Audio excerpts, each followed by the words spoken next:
Perkenalkan, nama saya Nika Dalalasati, biasa dipanggil dengan Laras. Saya nomor absen 7 dari kelas 10 Manajemen Perkantoran 2. Di sini saya akan memaparkan tentang materi pelaksanaan yatnya dalam kehidupan sehari-hari. Nah, ini saya memaparkan 4 poin, yaitu yang pertama, jenis-jenis yatnya, yang kedua, pelaksanaan yatnya, yang ketiga, tujuan dan makna dari yatnya tersebut. Tujuan saya mempresentasikan ini untuk menjelaskan pelaksanaan yatnya dalam kehidupan sehari-hari baik di keluarga maupun masyarakat. Siapapun yang sujud kepadaku dengan persembahan setangkai daun, sekutub bunga, sebiji buah, atau seteguk air, saya terima sebagai bakti persembahan dari orang yang tulus hati. Adalah kutipan dari kitab suci Bhagavad Gita, bab 6, sloka 26. Penjelasan. Sloka ini menjelaskan bahwa Tuhan menerima persembahan sederhana yang dilakukan dengan penuh bakti dan ketulusan hati. Persembahan yang diterima Tuhan tidak harus mewah atau besar, tetapi yang dilakukan dengan ketulusan hati. Bakti sejati tidak selalu bergantungan pada kekayaan atau kebesaran, tetapi pada ketulusan hati. Di sini saya akan memaparkan poin yang pertama, yaitu pengertian yatnya. Yatnya dalam berasal dari kata yat dalam bahasa Sanskerta yang berartinya mempersembahkan atau berkorban. Yatnya adalah korban suci yang tulus ikhlas sebagai bentuk rasa terima kasih kepada editan yang widiwasa, leluhur, sama manusia dan alam semesta. Kenapa yatnya penting dalam agama Hindu? Yatnya adalah kewajiban umat Hindu sebagai bentuk rasa syukur bakti serta menjaga keseimbangan dan harmoni dalam kehidupan.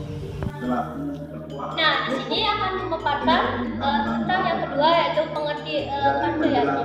Yaitu yang parca artinya 5 dan yatnya artinya korban suci. Jadi, parca yatnya adalah 5 macam persembahan suci atau korban suci yang dilaksanakan atas dasar tulus ikhlas dalam usaha mencapai kesempurnaan hidup. Parca yatnya didasari dengan trirena, yaitu yang pertama Dewa yatnya, yang kedua Buta yatnya, yang ketiga Pitra yatnya, yang keempat Manusia yatnya, dan yang terakhir Gesi yatnya. Dewa yatnya. Dewa yatnya adalah pemujaan atau korban suci dengan rasa tulus ikhlas yang ditunjukkan kepada yang widiwasa atau Dewa Rene beserta manifestasinya. Contoh, odalan di pura, sembahyang trisandya setiap hari. Buta yatnya. Buta yatnya. Buta yatnya adalah persembahan kepada alam semesta dan makhluk hidup lainnya. Contohnya, mencaru, menjaga kebersihan lingkungan. Pitra yatnya. Pitra yatnya adalah persembahan kepada leluhur atau Pitra Rene. Contohnya, upacara ngaben dan menghormati leluhur. Manusia yatnya. Manusia yatnya adalah persembahan kepada sesama manusia. Contohnya, membantu teman yang kesusahan, upacara pawiwahan, mepadas. Ersi yatnya. Resi yatnya adalah persembahan kepada resi atau guru spiritual atau resi Rene. Contoh, menghormati guru, mempelajari ajaran suci.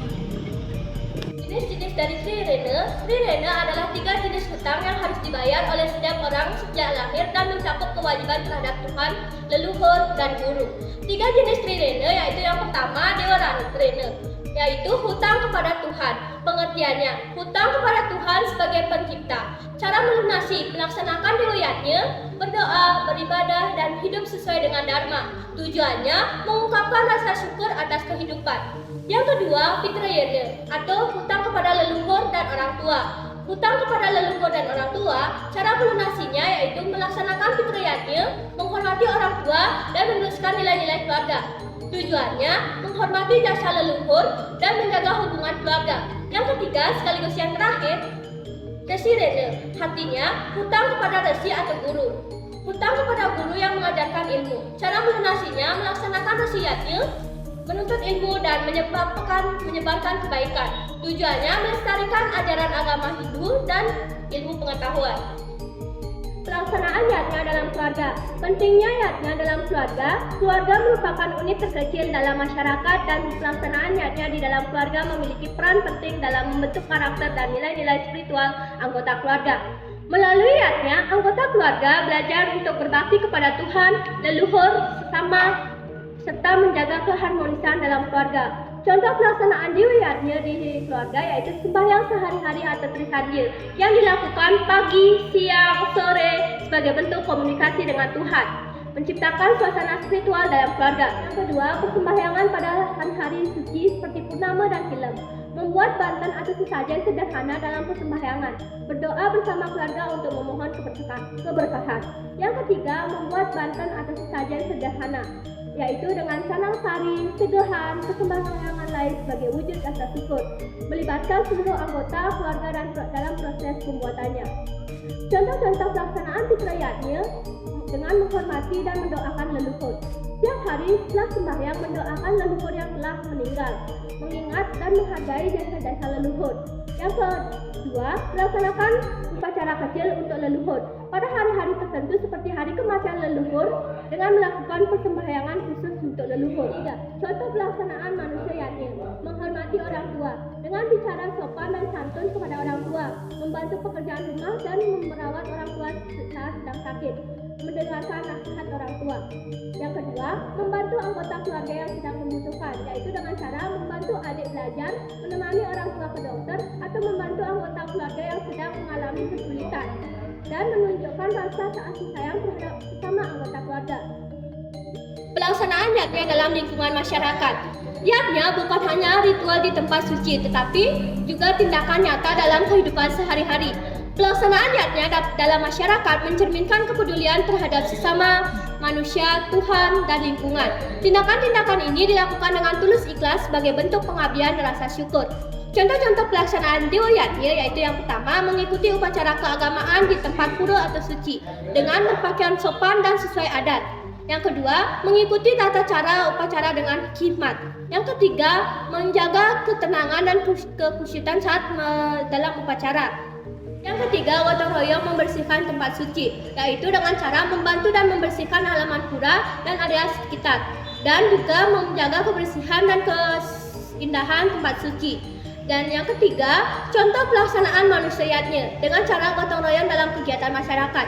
Yang kedua, memberikan bantuan kepada orang yang membutuhkan. Yang ketiga, menjaga keharmonisan antara warga.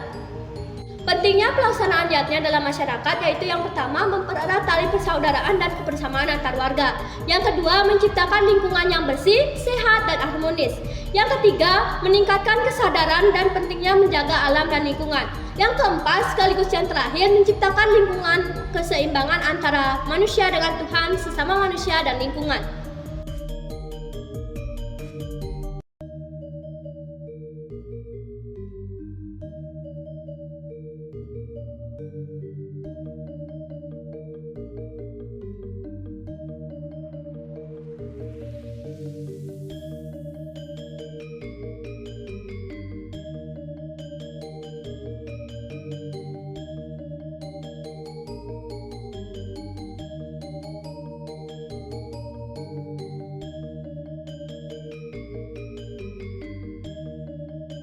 Jenis kualitas yatnya yang pertama, satwika yatnya. Yatnya yang dilakukan dengan tulus ikhlas tanpa mengharapkan imbalan.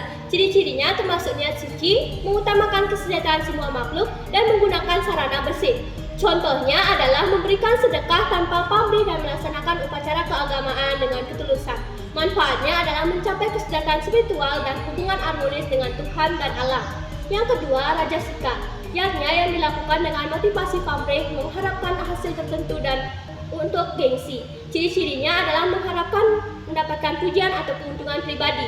Contohnya mengadakan upacara besar untuk pamer kekayaan. Dampak negatifnya adalah termasuk tidak memberikan kebahagiaan sejati dan menimbulkan kesombongan.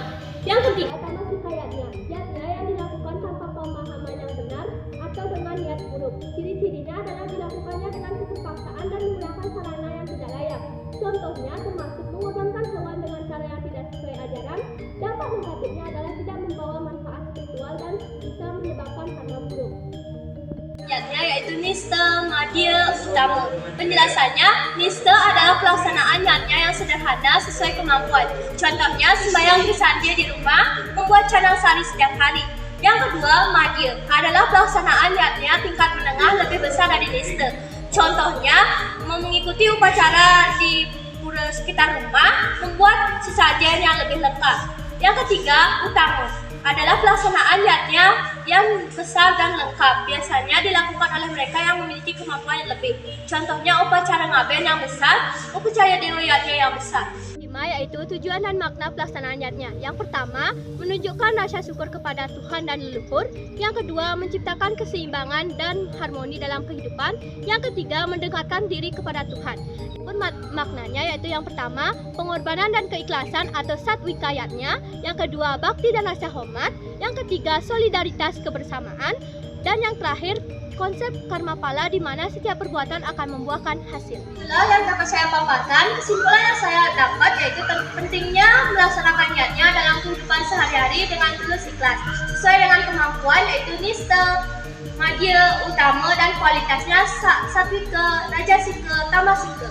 Sama untuk melaksanakan niatnya dalam kehidupan sehari-hari dan melestarikan kebudayaan Bali. Dari pemaparan materi saya, mohon maaf jika ada salah kata.